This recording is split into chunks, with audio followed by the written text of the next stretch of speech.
Hello guys, welcome back to my channel. My name is Sam, and Christmas has come a little bit early, and I get to do some unboxings. I do these every month, so I know it's not like a surprise Christmas thing, but it does feel nice to give yourself a little treat every once in a while, or once a month in my case. So I will be going over owlcrate, fairyloot, and illumicrate subscriptions. I've got all fantasy, young adult, and adult, or romantasy picks. So lots of books to go over, a couple bits and bobs of nice little fandom items that we can talk about, and then I will wrap up the video. But that is the overview of an unboxing if you're new or haven't seen one before. I don't know why I need to explain that. I think you guys know the gist of how this works, but we are going to be starting. Hello, Hinata. Hi. We're going to be starting with the owlcrate adult fantasy box. I don't think I know of any spoilers. Honestly, these came much faster than they normally do, so I'm pretty excited to see what they are. So the pick is The Courting of Bristol Keats by Mary E. Pearson, and I'm going to be honest with you, this is beautiful. I'm going to be give it to you straight. This is a beautiful edition. I am excited to have this, but at the same time, this is an author I haven't read before. Okay, girl. I have seen Carrie Can read this, and she talked about a few things that I'm a little nervous about. She said that it does not reflect the author's previous works. This is, I believe, her adult debut, and so I'm a little bit nervous about this one just because of what she said, and I don't know. There's still hope. I could still love it. Of course, I don't want to, completely dismiss it. I will still give it a read, but I am nervous about this one. But she is really pretty. I really love this dust jacket. And then we've got, a ball scene. I love ball scenes. On the back here it says, if she was enchanted, she wanted to stay enchanted forever. So yeah, I don't really remember what this is about. I know that it's, I guess, kind of romantasy. It says, no more fresh starts, but a chance to water a seed and let something grow and bloom. I'm really bad at reading cursive. Maybe hope was immortal magic. But yeah, I think this is simple. I really like the edges. I think that's, I don't know, good colors, very nice. Okay, and interesting. We've got the inside art. It's the romance in this specifically that concerns me, just based off what Carrie talked about and the relationship that these characters have with one another. But, maybe I can look the other way. There's been a few books like these where I have dismissed them because I'm just not interested in the type of romance dynamic that's happening and how often unchallenged they go, or the weirdness of it not necessarily being brought up. This does have a ribbon bookmark. This is so much chunkier than I thought it was going to be, I'm going to be honest. But I do have a little bit of dinged up marks here at the top where the pages got a little smushed, but oh swell. Let's read what this is about. Dangerous fae, dark secrets, addictive romance.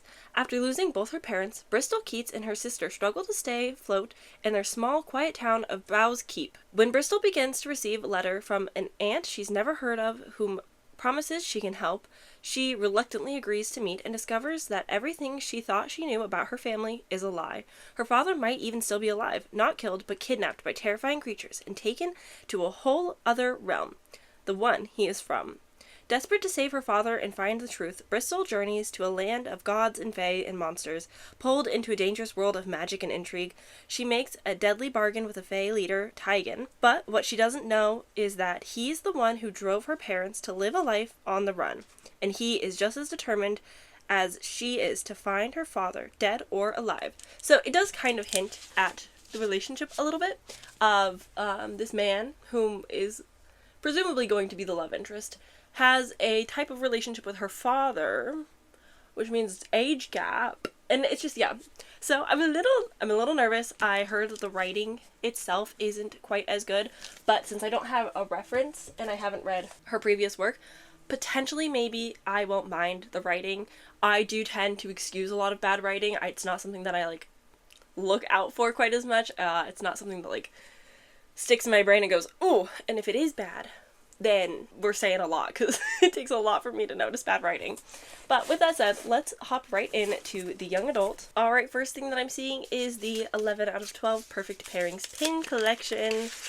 And This is a Hunger Games pin. I would say that it's a little bit hard to like distinguish everything that's happening, but you know, the girl with the dress on fire scene.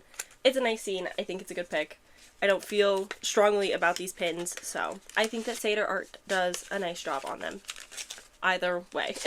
The next thing I'm seeing is Noor's Zorat and Tea Concoction. Sweet chai and rose petals. It sounds like something my boyfriend might like. I am not a tea drinker, and they never give us like alternatives or hot cocoa, but whatever, it's fine. I just won't drink it. Yeah, it's a tea.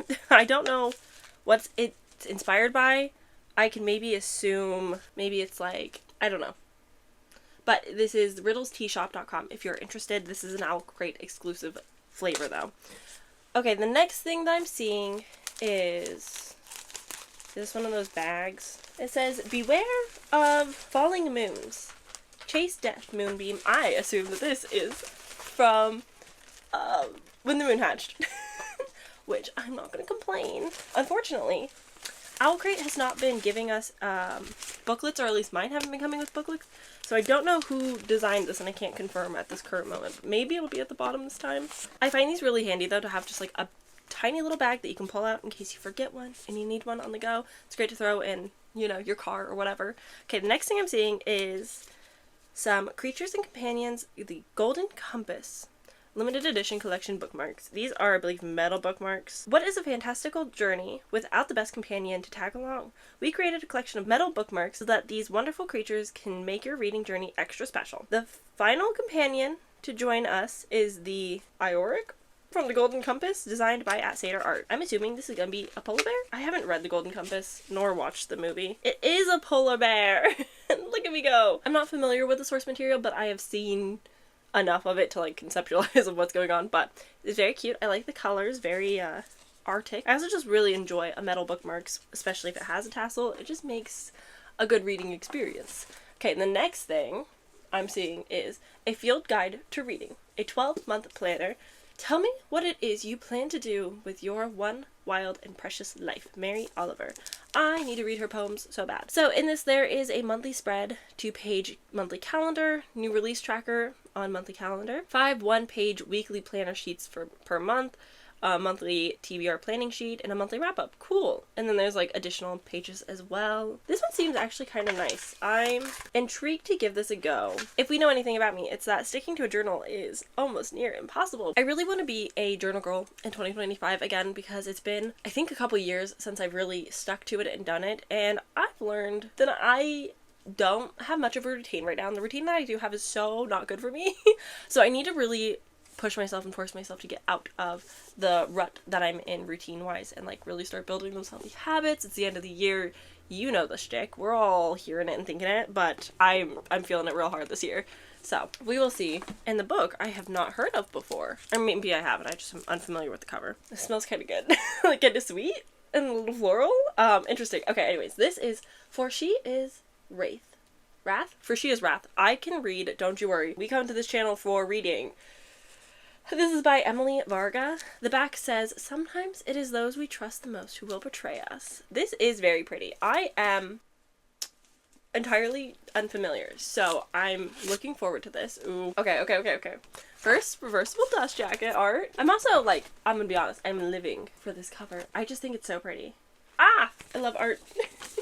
Okay, and then the book says, what is revenge costing you? And there's a bunch of like swords and a beautiful just intricate design bordering it. The back says, you know I'll follow you anywhere, Danny. Ooh! What does it mean? What does it mean? But wait. But boom. That's, oh, it's so pretty. I'm really excited about this, and I don't know what it's even about. Signature page, you know the drill. Okay, and then on the other side.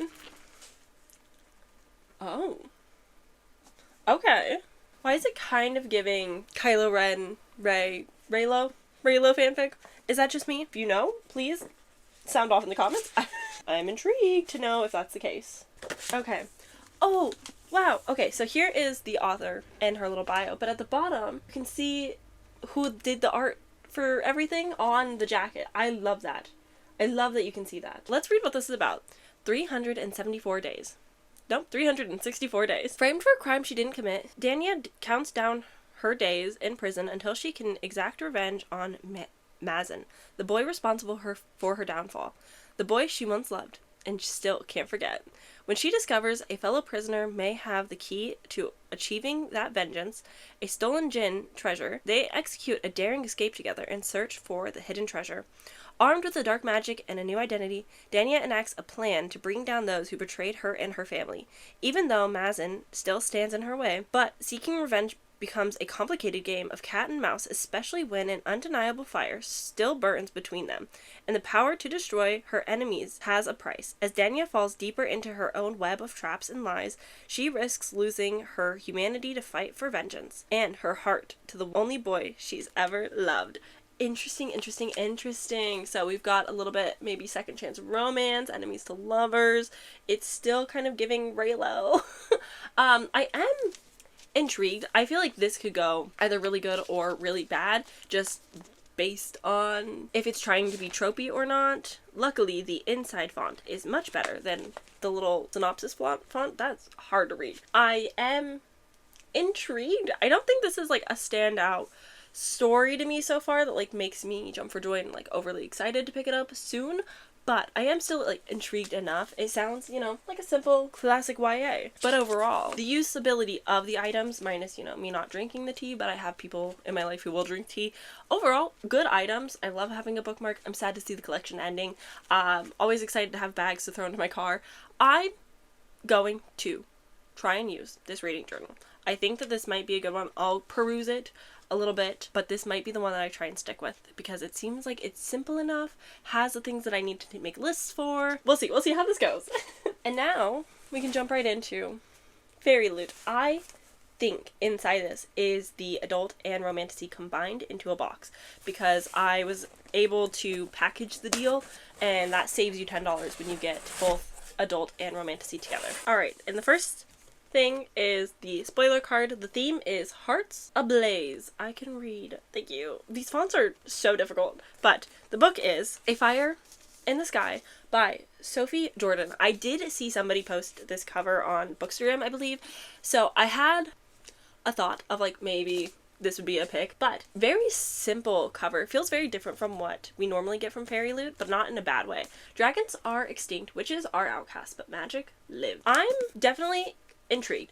Now, I'm gonna be honest, when I first saw somebody post this, I thought it was A Sky on Fire, which is different book, and I did not enjoy that one, so I was a little nervous, but I'm excited to see what this one's gonna be about. Ooh, okay. Giving a different vibe than I was expecting. Let's see. We've got the reverse Dutch jacket, which might just be the original cover. I'll be honest, I do like this one. I think that it is simple in color and design, but still has like a charm to it, but the book, oh guys, look how cool. I love the scales. Very simple, but very cool design. And then inside, so you're getting dragons, right? It's warm tones, dragons, and then boom, winter. It's a definitely different vibe, but I do like it. I think it's very pretty. And then we've got a signature page, a little letter. I think, oh my god. Okay, hi. Intriguing. I'm really excited to see. Yes, this is the romantasy box. So, I am excited. Let's read what this is going to be about, because I must know. Dragonfire no longer blisters the skies over Pantera, but inside the lavish palace, life is still perilous, especially for Tamsin. Raised in the glittering court alongside the princesses, it's her duty to be punished for their misdeeds. Treated as part of the royal family, but also as the lowliest servant, Tamsin fits nowhere. So, when she is tasked with the ultimate sacrifice of pretending to be one of the true royal princesses and marry Fel, the beast of the borderlands, son of the great dragon slayer, Tamsin accepts her fate, even if it means tricking the deadly warrior. The wedding night begins with unexpected passion, but ends in near violence when her trickery is exposed. Rather than start a war, Fel accepts Tamsin as his bride, but Tamsin isn't what she seems. She harbors dark secrets buried so deep even she doesn't know they exist. For Tamsin is more than a false wife of a man who now sees her as his enemy. And when those secrets emerge, they will ignite a flame bright enough to burn the entire kingdom to the bone. Magic is not dead, it is only sleeping, and it will take one extraordinary girl with an extraordinary destiny to awake it. This sounds good. It's definitely giving arranged marriage. It's giving chosen one. It's also so short. It's barely 300 pages, 321 pages. Okay, I'm so excited to read these in the new year. This one, especially, incredible. I'm so excited for that one. I didn't think that would be my favorite of the 3 that I've seen so far, but somehow that one has my most interest. I guess I should be that surprised. I do like romantasy a lot. Alright, and then the adult fantasy, we've got Fortunes Found. Oh! The Teller of Small Fortunes by Julie Leong. This either is this cover that I'm thinking of. I do think that this is one that I'm somewhat interested in. I do believe that it is a cozy fantasy, if I am correct. But it's got cute vibes. Small Fortune, Big Feelings. I am intrigued. I love. Let's see what else we've got. Oh my god. Yeah, okay, so this is the first cover that I was thinking of. I'm living for this cat. I love a cat in books. It's definitely a different vibe from like the soft pinks, but oh gosh, guys. Oh, look at that. It's so pretty. It's so cute. It's like a little caravan. Oh, I love this. I love this so much. With a little fortune cookie. Ah! I'm obsessed. Okay, and then we've got the art inside, and then the letter. No signature in this one. And then on the other side, oh, it's really cute. It's really cute. I like the colors. It's such a vibe. Alright, I'm excited to read officially what this is about. Fleeing a troubled past, immigrant fortune teller Tao roams the dusty countryside with only her mule for companion, telling small fortunes for a small price. Big fortunes come with big consequences, which she knows from bitter experiences. It's a lonely life until she encounters an ex-mercenary and a semi-reformed thief who recruits her into their desperate search for a lost child. Soon, they're joined by a baker with a need for adventure and, of course, a slightly magical cat. Tao sets down a new path with companions as big-hearted as her fortunes are small. But as her friends break down her walls, the shadows of her past close in. Now Tao must decide whether to risk everything to save the family she never thought she could have. A cozy fantasy about trying to find yourself and finding a family instead. Perfect for fans of Legends and Latte, A Psalm for the Wild Build, and The House of Cerulean Sea. Yeah. Now, I'm not a cozy girl, so this could either go great for me, and I do find enjoy in it, or it's another cozy that I'm like, yeah, I can see the appeal and it's fine, but it's not for me. I did like Legends and Latte. I did like The House of Cerulean Sea when I read it 3 or something years ago. All other cozy books just haven't really hit the same way, and even like Legends and Lattes was good, and it did hit the cozy vibes. I found myself like still desiring a little bit more. So I'm intrigued to see where I'm going to land with this one. I know that cozy readers out there are probably going to devour this. It's going to be pretty popular, I think. But I look forward to seeing what everyone else thinks of that one. But it's very pretty. I really like the color scheme. And now we can jump into the young adult box. Alright, the spoiler card. The theme is love and vendetta. Interesting. Okay. Most importantly, the first thing I'm seeing is a Crimson Moth teacup. Oh, it's a mug, not a teacup. I know the difference. Ooh, okay. Wow. Oh, wow. Oh, wow. Oh, wow. I love this book. I'm so excited for the sequel. This is tiny. I can fit 2 fingers. Small mug, but it's still very cute. And the mug designed by @LOLLoco, showcasing Gideon and Rune from the Crimson Moth. This mug is perfect for your morning brews. Yeah. Very small, but I still like it. It's still cute. It's not like a mug that you really want to hold by the handle because it's so small, but it is cute, and I love these characters so much, and they're so pretty. Alright, the next thing I'm seeing is a Deadly Education magnetic bookmarks designed by @NoOneDesigns. I'll be honest, I don't typically love magnetic bookmarks. I think that they're cute, but I find that I don't really want to clamp my pages too often, so I don't end up really using them, but they are pretty. I haven't read A Deadly Education, so I don't really get brain work, please. I don't get the references, but it is definitely a dark academia fantasy I would really like to get to soon. Alright, the next thing, I think we've got a little replica. Wow, this is very cool. This is Haumatsi dagger letter opener, designed by @NoOneDesigns. This unique dagger is from She Is a Wrath. I wonder. I wonder what book this could be. She Is Wrath. For She Is Wrath. It looks super cool, though. I am actually really into the design of this. I think this is sick. Ooh, I love this. I really, really like this. It's actually kind of sharp too, so Gotta be careful. Okay, now this is maybe the most exciting thing I've ever seen in my entire life. Please hold. The World of Stephanie Garber calendar. Art by Kalisami. I mean, truly, what an honor. Last year we had Sarah J. Maas, which, you know, the girlies love, so I get it. But guys. If these aren't on my wall at the end of the year, I don't know what's wrong with me. I'm obsessed. Holy crap. This is the best day of my entire life. If you don't know, I'm obsessed and in love with Caraval. It's like my favorite thing ever. Incredible. Best day of my life. And beautiful artwork. Wonderful job. I'm so excited. These I will cherish forever. I am just obsessed. Okay, the next thing I'm seeing is a Sea and Vine kitchen towel. Designed by at Chloe Z Art. This one looks the most kitchen towel I've seen ever. Look at all those delicious looking foods. Yeah, no, this one's really screaming kitchen towel, and that's exciting. So the kitchen towel, designed by at Chloe Z Art, bring the delicious Sicilian delicacies from Sea and Vine right to your kitchen, inspired by The Kingdom of the Wicked by Carrie Maniscalco. I always struggle with that last name. I don't know why. Oh, exciting. This is very cute, very fun. I don't normally care for kitchen towels or use them when they come from book subscriptions because they're just like not, you know, always the vibe, but this, perfect. No notes. And then of course, the tarot cards we have here, designed by @_Saint Dree. This month's tarot cards set features Diana as the Ace of Planets. Oh, okay. Ace of Planets card and Mazin as the Two of Planets card. The characters from For She Is Wrath by Emily Zarga. I bet you can figure out the book. I think this is the first, obviously, Ace, 2. Makes sense. First planets we're getting in the collection for this year, which I think is exciting. I do like this art. I think it's beautiful art. I think it's well done.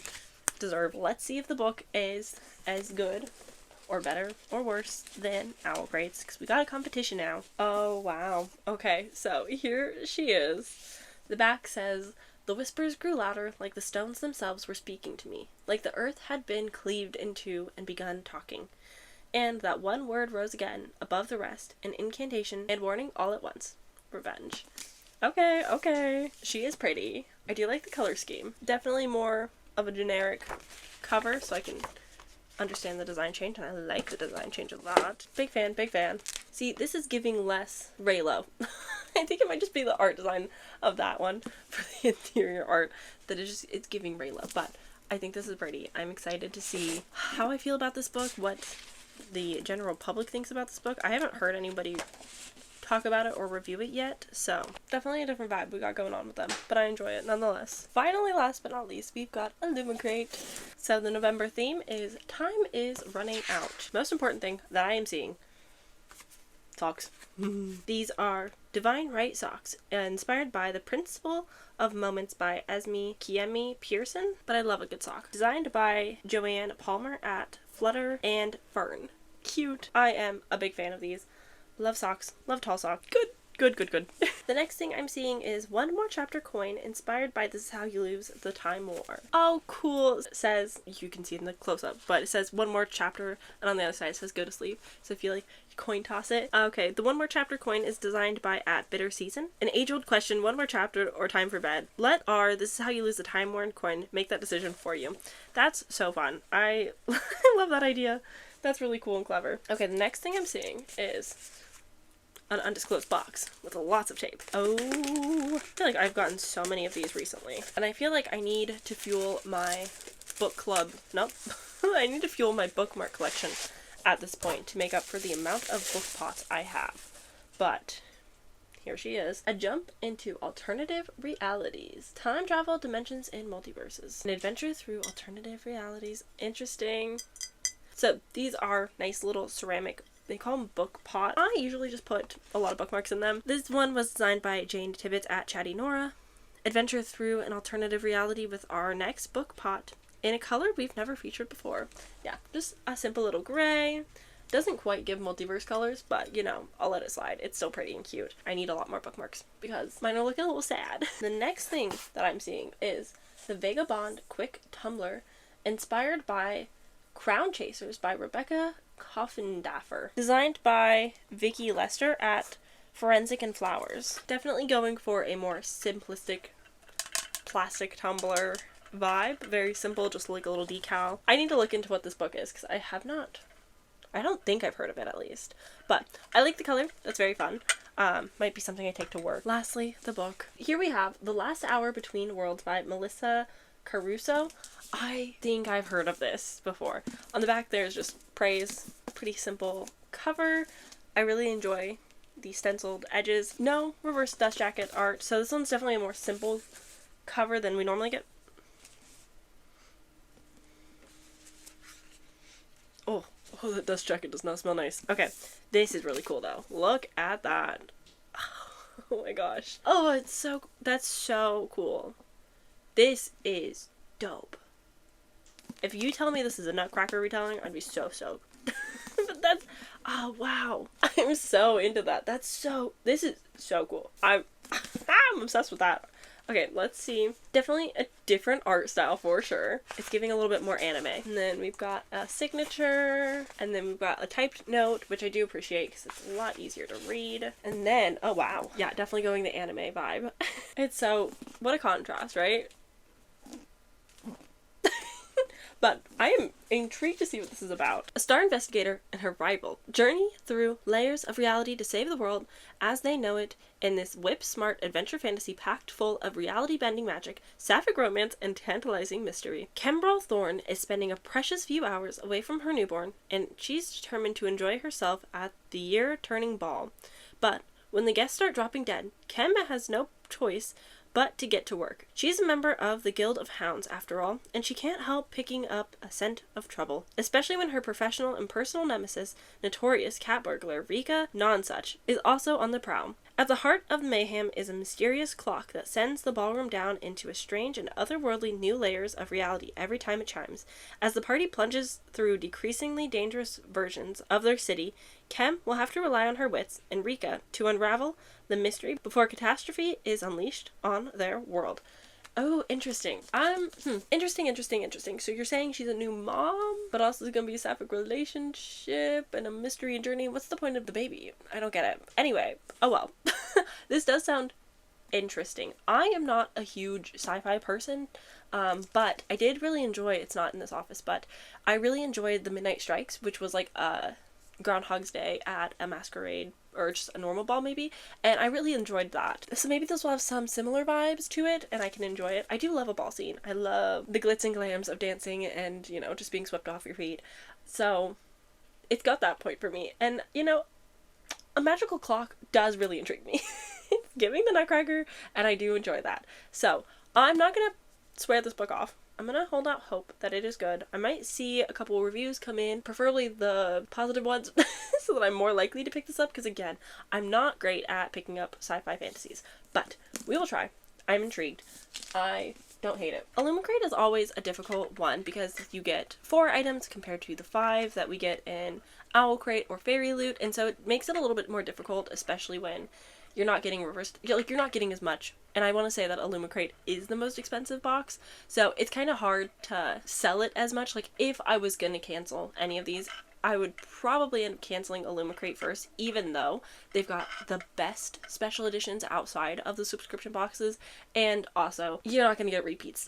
Unfortunately, owlcrate and fairyloot often overlap, or owlcrate and illumicrate will overlap, just because of contracts between illumicrate and fairyloot, from my understanding. I won't complain too much about duplicates, but I will say that this coin does intrigue me a lot and can make for a fun video. So we will see if I bring that into play anytime soon. And also socks, you can't go wrong. Like, these are useful items that I will definitely find ways to use more often than not, so I can't complain with their choices. Sometimes you get like a sticker sheet and you're like, girl, please, no. I will have to be honest that my favorite item has to be the fairyloot calendar, just because I love Stephanie Garber so much, her writing, her worlds, her characters. So this is just like, you know, made for me. Like, they did this for me. I was the target audience, so I can't say I'm upset. Also, love to have a new mug. So overall, I think everybody did great. I always love November boxes, especially because I think they're really trying to wow customers in like the November, December time, because a lot of people, I suspect, will be getting one of these or a couple of these book subscriptions in December, but they're the November boxes for Christmas, you know? Don't watch this if you think you're getting one, so you don't spoil yourself. Watch it later. But I am curious, like, if they up their items around November, December, January, just because there's going to be like an influx of gifts being given, you know? That's just my suspicion, my ideas, my thoughts. But with that said, thank you guys for watching. Let me know which of these books intrigues you the most. I think for me, it is definitely a fire in the sky. I think this is definitely the one that I will get to first out of the bunch and that I'm most excited for. I think look-wise, as much as I'm nervous to get to this one, she's the chunkiest, heaviest. The Courting of Bristol Keats is the most gorgeous edition that I have in this bunch, so, you know, we'll see how these go. I usually will vlog this experience. If I don't vlog them, they'll be in wrap-ups. So if you're interested about any, let me know, and I can try to prioritize them. If you've read any of them, please let me know your thoughts. If you have any, I really need to know your thoughts. So, thank you guys so much for watching. I hope that you have a great day. I will see you guys tomorrow, because Bookmas is happening. I didn't even mention that at the beginning. Bookmas is going on right now on my channel, so if you're interested in more videos and content from me, you should subscribe and hit like. If you want to leave an emoji, let's do a clock emoji for the last hour between worlds. And you can leave a little clock emoji if you don't have anything particular you want to say, but you still want to show some support. Thank you so much for watching. I'm gonna go. So, I will see you guys tomorrow for my next video. Have a great day. Goodbye.